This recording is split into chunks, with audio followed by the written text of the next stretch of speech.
saya Nonia Priliani dengan NIM C1D1244148 akan membaca hasil analisis komunikasi pembangunan dengan yang berjudul Komunikasi Partisipasi pada Sekolah Lapangan Pengelolaan Tanaman Terpadu SLPTT.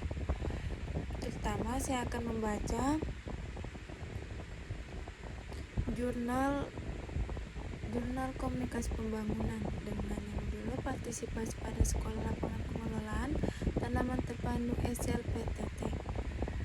Sekolah Lapangan Pengelolaan Tanaman Terpadu SLPTT merupakan inovasi peningkatan produksi padi dengan pendekatan bottom up dan menggunakan pendekatan komunikasi partisipatif bagi petani.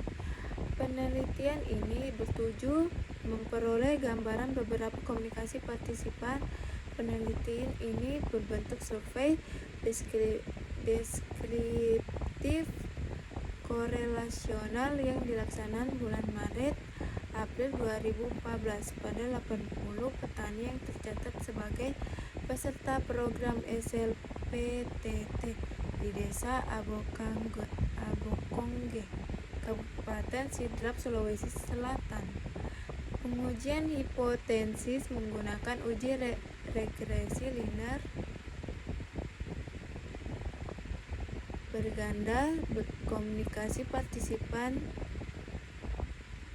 dalam program SLPTT telah berlangsung walaupun tidak di semua tahapan, sedangkan pada tahap pertemuan rutin dan diskusi harian tergolong tinggi, yakni petani aktif berdialog dengan penyuluh sebesar 78,7% dan 96,3% tanggapan penyuluh sebagai partisipan dalam siklus komunikasi partisipatif.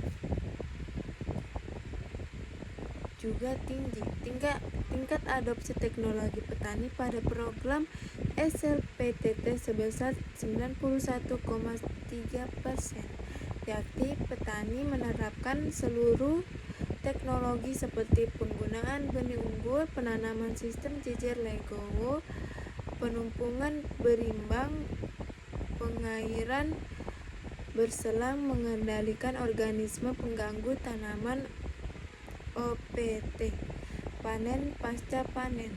Faktor yang memengaruhi secara nyata komunikasi partisipan adalah karakteristik petani, karakteristik penyuluh petani, dan saluran komunikasi.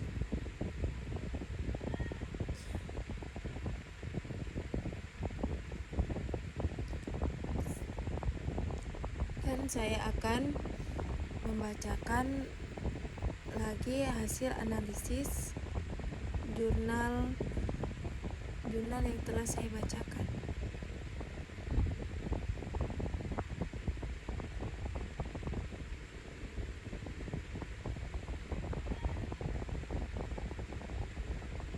Hasil analisis saya itu urgensi penelitian komunikasi partisipan menjadi kunci keberhasilan program Sekolah Lapangan Pengelolaan Tanaman Terpadu SLPTT.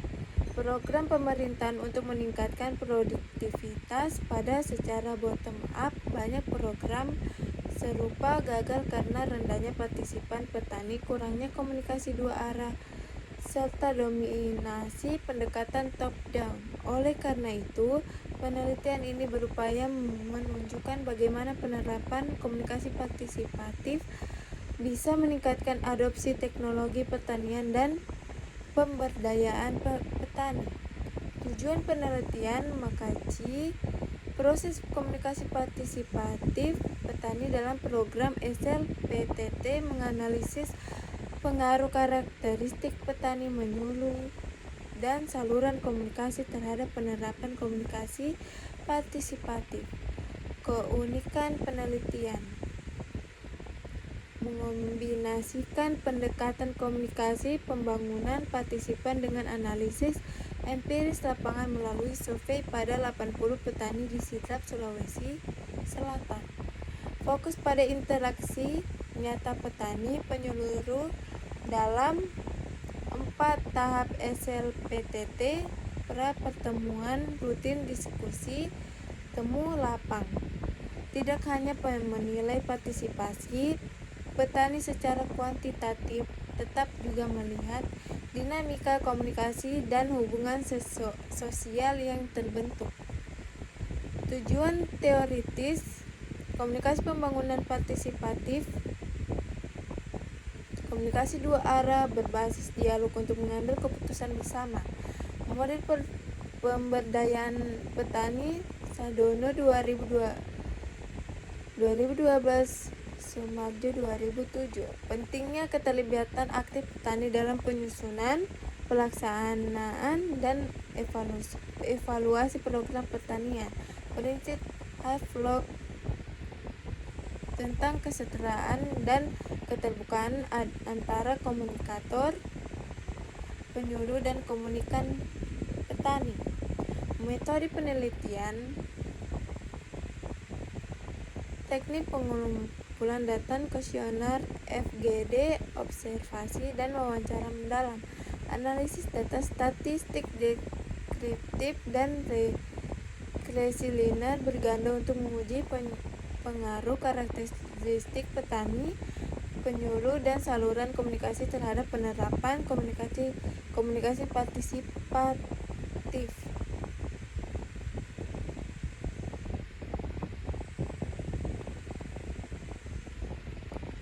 Temuan penting tingkat komunikasi partisipan tahap pra, rendah 5%, tahap temu lapang rendah 12,5%, tahap pertemuan rutin tinggi 78,7%, tahap diskusi harian sangat tinggi 96,3%. Faktor berpengaruh signifikan karakteristik petani, umur, pendidikan, pengalaman, luas lahan, status sosial, karakteristik penyuluh,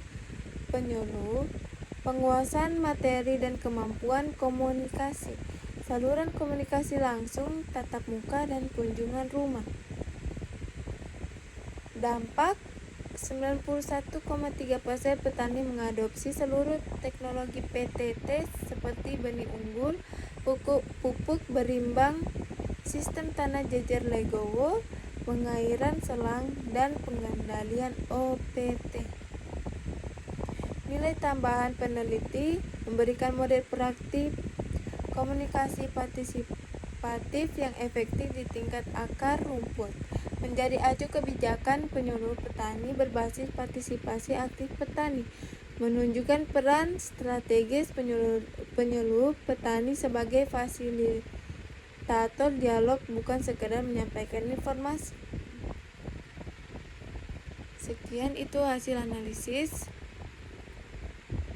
jurnal komunikasi dari saya. Kesimpulan saya yaitu komunikasi berpartisipatif pada program SLPTT berjalan baik, namun belum merata di semua tahap. Faktor manusia, petani, dan penyuluh, dan bentuk komunikasi langsung menjadi penentu utama keberhasilan.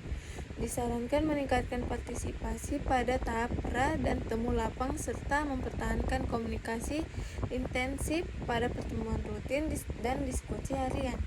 Pendekatan ini dapat mempercepat adopsi inovasi pertanian dan meningkatkan keberdayaan petani secara berkelanjutan. Assalamualaikum warahmatullahi wabarakatuh.